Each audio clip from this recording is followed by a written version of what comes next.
عليكم صاحبي يال soo dhawaada muuqaalka maanta aad ay u xiiso badan yahay wuxuuna ku saabsan yahay Google ADS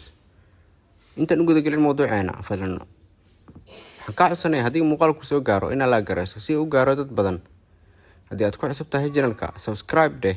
notification-kana daaro si aad u heshid muuqaaladeena mar kastaba Google ADS waxaa loogu talagalay in lagu xayeysiiyo product-yada ama service-yada yacni ganacsiga caadiga ah iyo waxyaabaha kale ee online-ka lagu iibiyo dhamaantood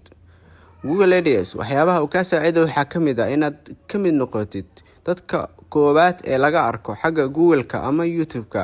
muuqaalada xayeysiinta ee gaagaaban ee shorti ADS ayaa ah kuwa Google ADS-ka ah lagu sameeyay Google ADS dadka bartay ama specialists-ka ku noqday waxa ay ka shaqeeyaan aaladaas ayaga oo ka hela dakhli kana soo saarta halkaas nolol maalmeedkooda Google ADS wuxuu leeyahay shahaado taas oo ka saacidi karta inaad noqotid qof hodan ku ah maadada si fiicanna ruuxeeda aad u baratid Google ADS wuxuu ka mid yahay xirfadaha saxa ah Google ADS wuxuu ka mid yahay xirfadaha sida tooska ah loo barto marka la joogo online-ka looguna shaqeysto xagga freelancer-ka website-yo waaweyn kuwaas oo ka saacidaya inaad u qabatid dadyo kala duwan shaqooyin xagga online-ka ah xagga Soomaalida marka la fiiriyo Google ADS waxyaabaha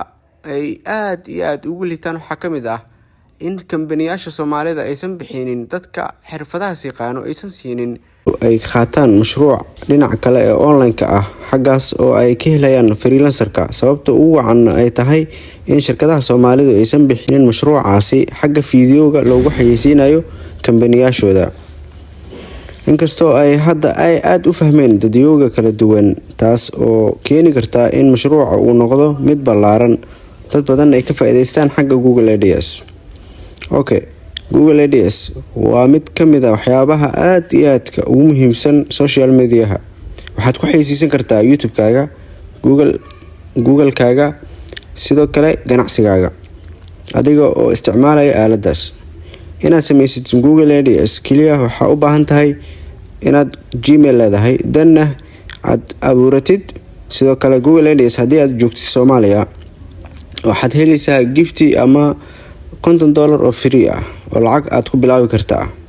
lacagtaas oo ka saacidi karta inaad heshid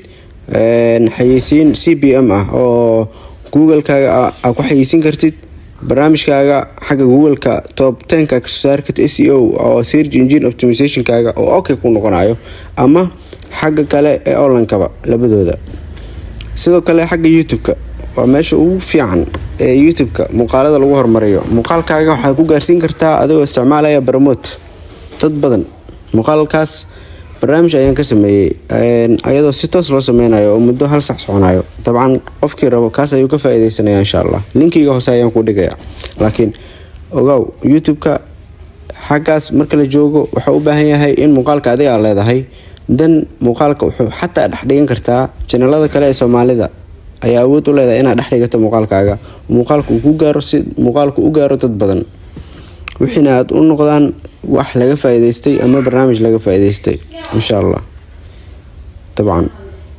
nala socda bidilaahi alkariim Google ADS barnaamijkii ku saabsanaa halkaas ayaan ku soo gabagabeynaa insha Allah ma sanadin